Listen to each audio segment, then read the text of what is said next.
बिस्मिल्लाहिर्रहमानिर्रहीम अस्सलाम वालेकुम। बच्चों, आज का हमारा टॉपिक है force on a moving charge in a magnetic field. कि मूविंग चार्ज पर मैग्नेटिक फील्ड में जो फोर्स लगती है वो हमें फाइंड आउट करनी है। Force on a moving charge in a magnetic field, या ये क्वेश्चन इस तरह से पूछा जाता है कि show that F is equal to Q we cross B. बच्चों, 14 चैप्टर के जो मोस्ट इंपॉर्टेंट लॉन्ग क्वेश्चन है उनमें ये शामिल है। आप लोगों ने इसको ज़रूर कोशिश करना है कि इसको ज़रूर लिखें। देखिए, अम्पेयर्स लॉ और उसकी एप्लीकेशन बहुत इंपॉर्टेंट है, एग्जाम्स में बहुत ज़्यादा आती है और ये क्वेश्चन भी बहुत ज़्यादा आता है। Force on a moving charge in a magnetic field, कि मैग्नेटिक फील्ड में मूविंग चार्ज पर वो जो फोर्स लगती है वो फाइंड आउट करनी होती है। बहुत इंपॉर्टेंट लॉ क्वेश्चन है, इसको ज़रूर लिखिएगा।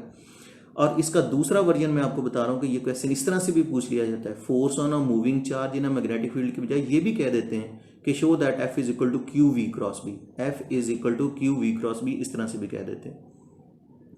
बच्चों, ये लेक्चर अटेंड करते हुए ना आप लोग अपने पास जो है अपने पेपर और पेंसिल वगैरह ज़रूर रखें, क्योंकि अब ये नोट करना है। थोड़ा सा बुक की लिहाज से इसको सिंप्लीफाई करना है, क्योंकि बुक के लिहाज करें तो काफ़ी लेंथी हो जाता है। करना हमने बुक वाला है, लेकिन इसको ज़रा थोड़ा सा प्रिसाइज कर लेना है। तो लिहाजा आप लोग अपने लेक्चर के साथ कॉपी पेंसिल रख लें ताकि ये आप नोट कर सकें।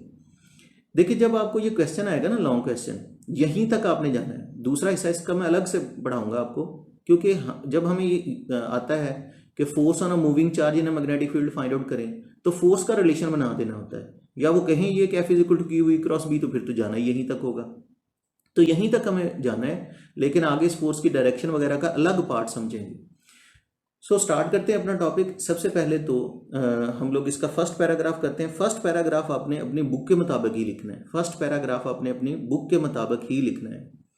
बच्चों, बुक में टॉपिक कुछ यूं स्टार्ट होता है, we know that current carrying conductor when placed in a magnetic field experience a force. कि करंट कैरिंग कंडक्टर को जब मैग्नेटिक फील्ड में रखते हैं तो उस पर फोर्स लगती है। ये हम जानते हैं, ये हमारे इसी चैप्टर का दूसरा आर्टिकल था। क्योंकि होता यह है कि करंट कैरिंग कंडक्टर का अपना मैग्नेटिक फील्ड होता है। जब हम एक्सटर्नल मैग्नेटिक फील्ड लेके आते हैं ना, तो करंट कैरिंग कंडक्टर का मैग्नेटिक फील्ड और एक्सटर्नल मैग्नेटिक फील्ड आपस में इंटरेक्ट करते हैं, उस पर फोर्स लगती है। और वो फोर्स का रिलेशन भी हमें याद है कि एफ इज इक्वल टू, ये पीछे पढ़ चुके हैं, एफ इज इक्वल टू किसके इक्वल था? आई एल क्रॉस बी के। ये रिलेशन बच्चों हम पीछे बना चुके हैं, F is equal to I L cross B. ये करंट कैरिंग कंडक्टर पर लगने वाली फोर्स है। अब हमें करंट कैरिंग कंडक्टर पर नहीं, मूविंग चार्ज पर लगने वाली फोर्स फाइंड आउट करनी है। टॉपिक स्टार्ट किस बात से हो रहा था कि वी नो दैट, हम जानते हैं कि current carrying conductor when it placed in a magnetic field, कि अगर आपके पास कोई करंट कैरिंग कंडक्टर है, उसको एक्सटर्नल मैग्नेटिक फील्ड में लेके जाएंगे तो it will experience a force, तो वो फोर्स महसूस करेगा। वो know that current in a conductor is due to the motion of charges. हम जानते हैं कि कंडक्टर में अगर करंट चल रहा है तो करंट तो उसके अंदर मोशन ऑफ चार्जेस की वजह से होता है। इट मीन्स कि external magnetic field exert a force on these moving charges. इसका मतलब जो एक्सटर्नल मैग्नेटिक फील्ड है ना, अगर वो इस करंट कैरिंग कंडक्टर पे फोर्स लगाता है, एक्सटर्नल मैग्नेटिक फील्ड है, ये यू शेप मैग्नेट मैं आपको बता रहा हूं समझाने के लिए। तो इसका मतलब जो एक्सटर्नल मैग्नेटिक फील्ड है ना, अगर वो इस करंट कैरिंग कंडक्टर पे फोर्स लगा रहा है, तो वो करंट कैरिंग कंडक्टर के अंदर मौजूद चार्जेस पे फोर्स लगा रहा है। इट मीन कि external magnetic field exert a force on these moving charges in the conductor. तो ये इसका मतलब वो एक्सटर्नल मैग्नेटिक फील्ड जो है ना, वो इन मूविंग चार्जेस के ऊपर फोर्स लगाता है, and due to which conductor experience of force, जिसकी वजह से कंडक्टर भी फोर्स महसूस करता है। एंड बच्चों, we are interested to find that force, और हम इसी चीज में इंटरेस्टेड हैं कि हम कंडक्टर पर नहीं, इसके अंदर मौजूद मूविंग चार्जेस पर फोर्स फाइंड आउट करें। अच्छा, कंडक्टर पर लगने वाली फोर्स का रिलेशन तो है, मैंने जैसे पहले भी कहा, physical to I L cross B. हमें तो सिर्फ ये करना है कि कंडक्टर पर लगने वाली फोर्स को मूविंग चार्जेस पर लगने वाली फोर्स की शक्ल में कन्वर्ट कर दें। बच्चों, करना ये कि आई जो होता है ना, करंट आई होता है डेल्टा क्यू और डेल्टा टी। आप डेल्टा क्यू फाइंड आउट कर लें, चार्जेस उनका टाइम और फ्लो का फाइंड आउट कर लें, वो वैल्यूज यहां ला के पुट करेंगे, तो यही कंडक्टर पर लगने वाली फोर्स का रिलेशन जो हम पीछे पढ़ चुके हैं इस चैप्टर के दूसरे टॉपिक में, ये चार्जेस पर लगने वाली फोर्स में कन्वर्ट हो जाएगा। कंडक्टर पर लगने वाली फोर्स का रिलेशन तो है करंट कैरिंग कंडक्टर पर लगने वाली फोर्स का रिलेशन। तो अगर चार्जेस पर लगने वाली फोर्स की शक्ल में इसको कन्वर्ट करना है, तो करंट का फार्मूला होता है डेल्टा क्यू और डेल्टा टी। हमें सिर्फ ये करना है कि करंट की वैल्यू यानी टोटल चार्जेस जो कंडक्टर में फ्लो करते हैं उनका time rate of flow find out करना है, इसमें वैल्यू पुट करनी, तो आंसर आएगा। सो बच्चों, अभी तक तो इसका फर्स्ट पैराग्राफ आपको समझाया गया और मैंने आपको ये बात बता दी है। बड़ा इंपॉर्टेंट लॉन्ग क्वेश्चन है, force on a moving charge in a magnetic field, या show that F is equal to Q we cross B. यहीं तक ये करना होता है, दो तरह से पूछा जाता है। फर्स्ट पैराग्राफ अभी मैंने आपको कन्वे किया और उसमें ये पॉइंट आपको बताया कि we know that current carrying conductor when placed in a magnetic field experience force, कि अगर आपके पास कोई करंट कैरिंग कंडक्टर है, आप इसको एक्सटर्नल मैग्नेटिक फील्ड के अंदर रखेंगे तो ये फोर्स तो महसूस करेगा, लेकिन जो करंट होता है कंडक्टर में that is due to the motion of charges, वो चार्जेस की मोशन की वजह से होता है। इट मींस कि जो एक्सटर्नल मैग्नेटिक फील्ड इस करंट कैरिंग कंडक्टर के ऊपर फोर्स लगाता है वो मूविंग चार्जेस के ऊपर फोर्स लगाता है। External magnetic field current carrying conductor के मूविंग चार्जेस पर फोर्स लगाता है, due to which conductor experience force, और जिसकी वजह से कंडक्टर पर भी फोर्स लगती है। And we are interested to find that force, और हम इसी बात में इंटरेस्टेड हैं कि वो फोर्स फाइंड आउट करें। मतलब ये हुआ कि हम इसी बात में इंटरेस्टेड हैं कि मूविंग चार्जेस पर लगने वाली फोर्स जो है ना वो फाइंड आउट की जा सके। लीजिए बच्चों, अब हमारे पास ये कंडक्टर है सारा, इस कंडक्टर की टोटल लेंथ जो है ना हमारे पास, इस सारे की लेंथ L है, टोटल लेंथ इसकी L है, एरिया ऑफ क्रॉस सेक्शन इसका A है। ये कंडक्टर है, इसकी लेंथ L है, एरिया ऑफ क्रॉस सेक्शन इसका A है, और ये एक्सटर्नल मैग्नेटिक फील्ड है जो रेड कलर में दिखाया गया। करंट कैरिंग कंडक्टर है ना, जिसमें करंट फ्लो कर रहा है, इसका area of cross section A है, लेंथ L है, ये एक्सटर्नल मैग्नेटिक फील्ड है। करंट कैरिंग कंडक्टर पर एक्सटर्नल मैग्नेटिक फील्ड लगा रखा है, लेकिन इन मूविंग चार्जेस पर अब हम फोर्स फाइंड आउट करेंगे। बच्चों यहां से अब जो बताना है ना आपको, ये आपने नोट कर लेना है साथ साथ। अब मैं करंट भी फाइंड आउट करूंगा, करंट फाइंड आउट करने के लिए यानी डेल्टा क्यू फाइंड आउट करेंगे, डेल्टा टी फाइंड आउट करेंगे, फिर जाहिर है कि इसमें ला के वैल्यू पुट करेंगे। लेकिन यहां से आप नोट करें सारा, ये अपनी पेपर पेंसिल लेके ये सारा लिखना शुरू कर दें, क्योंकि यहीं से हमने बुक में अब चेंज कर देना, आसान बना लेना इसको। Let the length of a conductor, फर्ज करो कि हमारे पास इस कंडक्टर की लेंथ कितनी है L। Let the length of the conductor is L। जो टेक्स्ट में लिखा है वो इससे थोड़ा सा मुश्किल हो जाएगा, ये आसान करने के लिए ऐसा कर दिया है। पहला पैराग्राफ पूरा लिखें, यहां से कॉपी पेंसिल लेके नोट करना शुरू कर दें। Let the length of the conductor is L, कि कंडक्टर की लेंथ हमारे पास कितनी है L है। Let the area of cross section of the conductor is A, कि हमारे पास इस कंडक्टर की जो लेंथ है ना वो L है, इसका area of cross section A है, तो वॉल्यूम क्या हो जाएगा AL। Let the volume of the conductor is AL।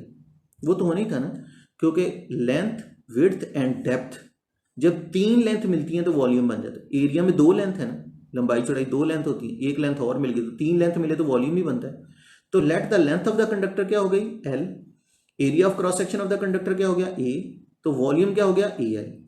Volume of the conductor जो है वो AL हो जाएगा।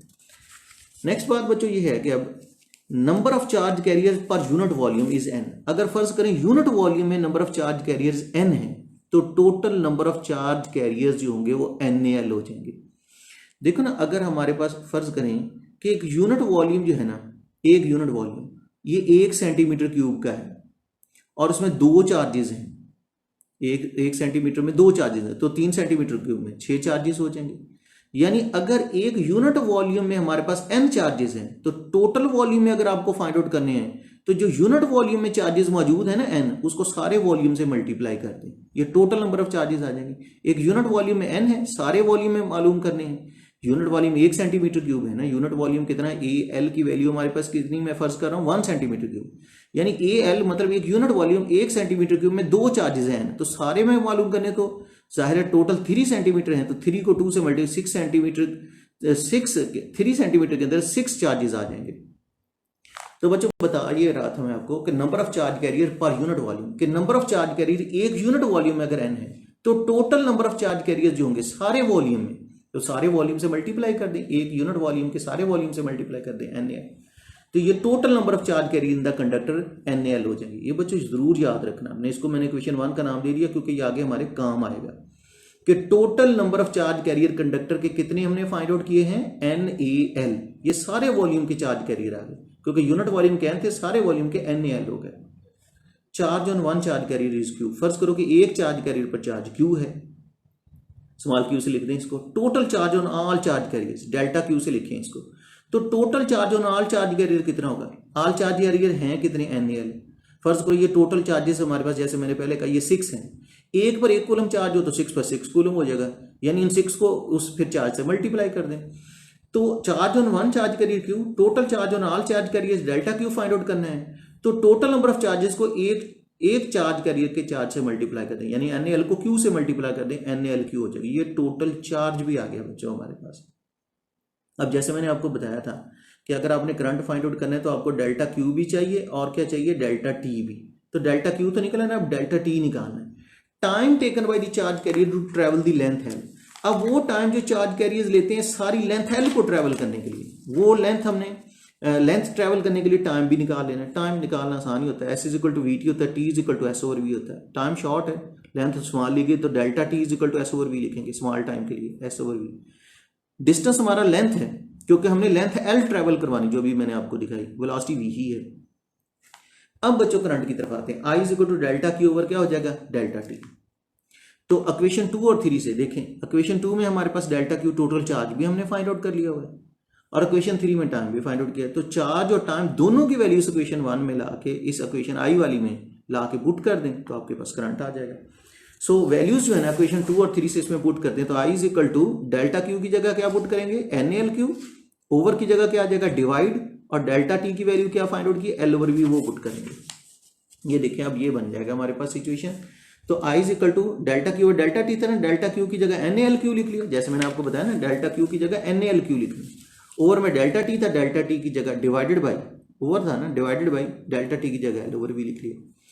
अच्छा अब हम ये करते हैं नेक्स्ट में, इसको मल्टीप्लीकेशन में चेंज कर दें, is equal to N L Q, तो वैसे लिखे ना, मल्टीप्लीकेशन में चेंज करेंगे ना, L over V, V over L हो जाएगा, एल से एल तो कैंसिल हो जाएगा, एन ए क्यू वी आ जाएगा, एन ए क्यू वी। ये बच्चों हमारे पास करंट जो है अब चार्जेस की शक्ल में आ गया, I is equal to N A Q V, ये इक्वेशन 4 इसको नाम दे दें। ये करंट अब हमारा चार्जेस की शक्ल में आ गया। अच्छा अब सारी लेंथ पर जो कंडक्टर की टोटल लेंथ पर जो फोर्स लगती है वो मैंने आपको पहले बताया, इस चैप्टर का सेकंड टॉपिक था, उसमें हमने फाइंड आउट किया कि सारी लेंथ पर लगने वाली करंट कैरिंग कंडक्टर की को जब एक्सटर्नल मैग्नेटिक फील्ड में रखते हैं तो उस पर सारी लेंथ पर जो फोर्स लगती है F L is equal to I L cross B होता है। अच्छा ये सारी लेंथ पर लगने वाली फोर्स है, तो आपने करंट तो फाइंड आउट कर लिया है, तो फ्रॉम इक्वेशन 4 जो है ना ये वैल्यू पुट करें, ये वाली जो करंट की वैल्यू हमने बनाई है ना एन ए क्यू वी, वो पुट कर दें। तो F L is equal to I की जगह उसकी वैल्यू पुट करें, आई की वैल्यू क्या बनाई है, N A Q V, N A Q V put कर दें, एल क्रॉस बी वैसे ही आएंगे। अच्छा अब इस इक्वेशन को 5 का नाम दे दें, F is equal to I L cross B हमारे पास इस चैप्टर के 14 चैप्टर के सेकंड टॉपिक से फार्मूला मौजूद था, सिर्फ आई की मैंने वैल्यू पुट की है, F L is equal to I की जगह क्या पुट कर दिया, एन ए क्यू वी, और साथ में एल क्रॉस बी वैसे ही है। लेकिन इसको क्वेश्चन 5 का नाम देकर यहां छोड़ दें। एक्चुअली बात यह है कि हमें ना एक चार्ज कैरियर पर फोर्स फाइंड आउट करनी है, टॉपिक का नाम है force on a moving charge. यहां टोटल चार्ज हमारे पास आ रहे हैं, जब तक हम एक चार्ज पर फोर्स फाइंड आउट नहीं करेंगे, और एक चार्ज पर फोर्स फाइंड आउट करने के लिए मैंने अभी आपको पीछे बताया भी था कि हमारे पास जो आपको बताया था कि हमारे पास total number of charges N L हैं, हमें ये एल किसी तरह बाहर निकालना है। ये total number of charge carriers हमारे पास क्या थे, एन एल, तो हमें ना किसी तरह ये एल बाहर निकालना है। टोटल नंबर ऑफ चार्जेस को बाहर रखने के लिए एन ए एल, एल को बाहर निकालना है ताकि टोटल नंबर ऑफ चार्जेस बाहर आ सके। फिर मैं आपको बताऊंगा कि एक चार्ज कैरियर पर फोर्स कैसे आती है, लेकिन ये एल हम बाहर कैसे निकालें। अब देखो इसको क्वेश्चन 5 का नाम देके छोड़ दें, जरा एल बाहर निकालने का तरीका आपको बताते हैं। देखिए जी वेलोसिटी तो है स्केलर और लेंथ है वेक्टर, वेलोसिटी स्केलर है और लेंथ क्या है, वेक्टर। अच्छा वेलोसिटी स्केलर लेंथ वेक्टर है, जो भी वेक्टर होता है ना, वेक्टर्स के बारे में ये होता है कि हैविंग मैग्नीट्यूड एंड डायरेक्शन, कि वेक्टर ऐसी क्वांटिटीज होती हैं जिनको कंप्लीट डिस्क्राइब करने के लिए मैग्नीट्यूड भी चाहिए होती है, डायरेक्शन भी। और वेक्टर्स की डायरेक्शन वाला पार्ट जो होता है ना उसको यूनिट वेक्टर कहते हैं। यानी वेलोसिटी तो वैसे आ गई ना, लेंथ अगर वेक्टर है तो इसकी मैग्नीट्यूड भी होगी, ये वाली इसकी लेंथ वेक्टर की मैग्नीट्यूड है, और ये उसका यूनिट वेक्टर जो है ना ये उसकी डायरेक्शन, ये मैग्नीट्यूड है डायरेक्शन। हर वेक्टर में से दो ही चीजें निकलती होती है कि उसकी मैग्नीट्यूड, दूसरी उसकी डायरेक्शन, डायरेक्शन वाला पार्ट यूनिट वेक्टर होता है। लेकिन अगली बात मैं आपको बताऊं कि लेंथ का यूनिट वेक्टर और वेलोसिटी का यूनिट वेक्टर सेम होता है। आप कभी इनकी डेफिनेशंस पे गौर करें, when a body move from one position to another position, तो चेंज इन पोजीशन जो होती है वो क्या कहलाती है, डिस्प्लेसमेंट, और डिस्प्लेसमेंट की डायरेक्शन वही होती है जो चेंज इन पोजीशन की होती है। फिर हम कहते हैं कि time rate of change of displacement क्या कहलाती है, वेलोसिटी, लेकिन वेलोसिटी की डायरेक्शन वही होती है जो चेंज इन डिस्प्लेसमेंट की होती है। वेलोसिटी की डायरेक्शन वही होती है जो चेंज इन क्या होगी, डिस्प्लेसमेंट की डायरेक्शन। और कर रहे हैं कि वेलोसिटी की डायरेक्शन चेंज इन डिस्प्लेसमेंट की होती है, यानी जिधर को डिस्प्लेसमेंट में चेंज आ रहा है, यानी डायरेक्शन इसने वही लेनी है जो डिस्प्लेसमेंट में चेंज की डायरेक्शन होती है, यानी डिस्प्लेसमेंट वाला यूनिट वेक्टर यूज होगा। एक्सेलरेशन क्या होता है, time rate of change of velocity क्या कहलाता है, एक्सेलरेशन, लेकिन एक्सेलरेशन की डायरेक्शन वही होती है जो वेलोसिटी में चेंज की होती है, यानी वेलोसिटी का यूनिट वेक्टर लेता है। तो पता ये चला कि लेंथ का यूनिट वेक्टर यानी डिस्प्लेसमेंट का यूनिट वेक्टर और वेलोसिटी का यूनिट वेक्टर तो सेम है, तो वेलोसिटी वैसे लिखें, लेंथ की मैग्नीट्यूड भी वैसे लिखें, लेकिन लेंथ के यूनिट वेक्टर को वेलोसिटी के यूनिट वेक्टर से बदल दें। क्योंकि लेंथ का यूनिट वेक्टर और वेलोसिटी का यूनिट वेक्टर सेम होता है, क्योंकि वेलोसिटी की डायरेक्शन वही होती है जो चेंज इन डिस्प्लेसमेंट यानी चेंज इन लेंथ की होगी। अच्छा, लेंथ के यूनिट वेक्टर को वेलोसिटी के यूनिट वेक्टर से बदला तो अब क्या होगा कि v तो वैसे आ जाएगा, ये v यूनिट वेक्टर इसके साथ लिख दें, लेंथ अलग कर दें। अब वेलोसिटी को तो मैग्नीट्यूड भी मिल गई और डायरेक्शन भी। जिस किस क्वांटिटी की मैग्नीट्यूड और डायरेक्शन दोनों होती हैं वो वेक्टर बन जाएगी, लेंथ स्केलर हो जाएगा। तो देखिए बच्चों, इन 3-4 स्टेप्स के अंदर हमने मसला हल कर दिया कि हमारी वेलोसिटी थी स्केलर, लेंथ था वेक्टर, लेकिन एंड तक जाते जाते वेलोसिटी वेक्टर और लेंथ स्केलर बन गई, क्योंकि हमने वेलोसिटी स्केलर रखी, लेंथ के दोनों हिस्से लिखे, मैग्नीट्यूड भी और डायरेक्शन यानी यूनिट वेक्टर। वेलोसिटी वैसे आई, लेंथ की मैग्नीट्यूड भी वैसे आई, लेकिन लेंथ के यूनिट वेक्टर को वेलोसिटी के यूनिट वेक्टर से चेंज कर दिया, क्योंकि लेंथ और वेलोसिटी का यूनिट वेक्टर सेम होता है। फिर वेलोसिटी की मैग्नीट्यूड और उसका यूनिट वेक्टर दोनों इकट्ठे लिखे, लेंथ अलग कर दी। अब वेलोसिटी को मैग्नीट्यूड और यूनिट वेक्टर यानी मैग्नीट्यूड डायरेक्शन मिली, वेलोसिटी वेक्टर बन गई, लेंथ स्केलर होगी। सो इक्वेशन 5 बका। अब आ जाए दोबारा 5 की तरफ। तो F L will be equal to N A Q V. अब वी आपने अंदर ले जाना है और लेंथ बाहर ले आनी है, क्योंकि वेलोसिटी स्केलर हो चुकी है, लेंथ वेक्टर बन गई, वेलोसिटी स्केलर होगी, लेंथ स्केलर, लेंथ बाहर लिखे, N A Q L V अंदर ले जाए, V cross B, N A Q L V cross B हो जाएगा। लिए बच्चों, अब सारी लेंथ पर लगने वाली force N A Q L बाहर आ चुका है और अंदर लिख दिया वी, अंदर ले गए V cross B. From equation 1 बच्चों, अब इक्वेशन 1 से हम जानते हैं कि टोटल नंबर ऑफ चार्जेस क्या है, NaL, total number of charges NaL है, वो आपको पहले भी बताया। अब इक्वेशन 1 से force exchange bye single charge, वो इस तरह से होता है ना, देखें अगर फर्ज कर लें, अब हमने टोटल चार्जेस से क्यों डिवाइड करना है, फर्ज कर लें कि हमारे पास 10 चार्जेस हैं और उन पर 20 न्यूटन फोर्स लगती है। 10 चार्जेस हैं टोटल, 20 न्यूटन फोर्स लगती है, तो एक चार्ज पर कितनी फोर्स आएगी, 2 न्यूटन। यानी हमें अगर एक चार्ज पर फोर्स निकालनी हो ना, आपने टोटल फोर्स को टोटल नंबर ऑफ चार्जेस से डिवाइड करना है, टोटल फोर्स को टोटल नंबर ऑफ चार्जेस से डिवाइड कर दें। तो आपके पास टोटल नंबर ऑफ चार्जेस हैं इक्वेशन 1 के अंदर, जो मैंने आपको 2 दफा दिखाए, NaL वो हमने निकाले हुए इक्वेशन 1 का, उनको नाम दिया हुआ है। तो force experience by single charge F is equal to, जो टोटल फोर्स आपके पास आई हुई ना, उसको total number of charges NaL से डिवाइड कर दें। टोटल फोर्स तो हमने अभी बनाई है ना, NaQL into V cross B, NaQL into V cross B, उसको NaL से डिवाइड कर दें। ये टोटल नंबर ऑफ चार्जेस हैं जो क्वेश्चन 1 में हमारे पास मौजूद थे। NaL को कैंसिल कर दें, Q into V cross B हमारा रिलेशन बन जाएगा। लीजिए बच्चों, हमने फोर्स फाइंड आउट कर ली कि F is equal to Q we cross B है। इसके बाद आपने चंद एक लाइनें लिखनी है, बस यही टॉपिक हमारा खत्म हो जाएगा। F is equal to Q we cross B. बच्चों आपने बताना है इसके बाद कि इक्वेशन ये जो है ना, has been derived with the reference to the charge carriers movement in a conductor, कि ये जो हमने रिलेशन बनाया है, ये फोर्स लग रही है चार्ज कैरियर पर इन अ कंडक्टर। ये कंडक्टर पे में मौजूद मूविंग चार्जेस पर, मूविंग चार्ज पर जो फोर्स लगती है, मूविंग चार्ज कैरियर पर जो फोर्स लगती है, ये उसका रिलेशन बनाया है। Does not involve any parameter. अब कंडक्टर पर लगने वाली फोर्स नहीं है, कंडक्टर में मौजूद जो है मूविंग चार्जेस, जो उन पर लगने वाली फोर्स जो है उसका रिलेशन हमने बना लिया। यानी कंडक्टर पर लगने वाली फोर्स नहीं है, बल्कि मूविंग चार्ज पर लगने वाली फोर्स का रिलेशन जो है, कंडक्टर पर लगने वाली फोर्स नहीं बल्कि मूविंग चार्ज पर लगने वाली फोर्स का रिलेशन बना लिया। And does not involve any parameter of conductor, conductor का कोई पैरामीटर इसमें शामिल नहीं है। और आखिरी बात आपको बताऊं कि ये जो फोर्स ऑन मूविंग चार्ज है ना, ये किसी भी चार्ज के लिए होल्ड करेगा। ये रिलेशन कोई भी चार्ज हो, पॉजिटिव हो नेगेटिव हो, उन वो मैग्नेटिक फील्ड में अगर वो any charge carrier moving in a magnetic field, ये रिलेशन उसके लिए होल्ड करेगा, उसके ऊपर एप्लीकेबल होगा। बच्चों इस लाइन तक आपने इसको एंड कर देना, क्योंकि क्वेश्चन आपसे पूछा ही यही जाता है कि F is equal to Q we cross B. अगले पार्ट में हमने पॉजिटिव नेगेटिव चार्ज पर लगने वाली फोर्स और इसकी डायरेक्शन बतानी है। यहां तक आपने इसको प्रॉपरली तैयार करना है। जो इसे मैंने लिखने को कहें वो लिख लीजिएगा, वो थोड़ा सा चेंज आपको करवाया है ताकि आपको आसानी उसको प्रिपेयर करने में, क्योंकि बहुत इंपॉर्टेंट लॉग क्वेश्चन है। कोई मजीद कन्फ्यूजन हो तो आप डिस्कस कर सकते हैं। अल्लाह आपका हामी नासिर हो। अल्लाह हाफिज़।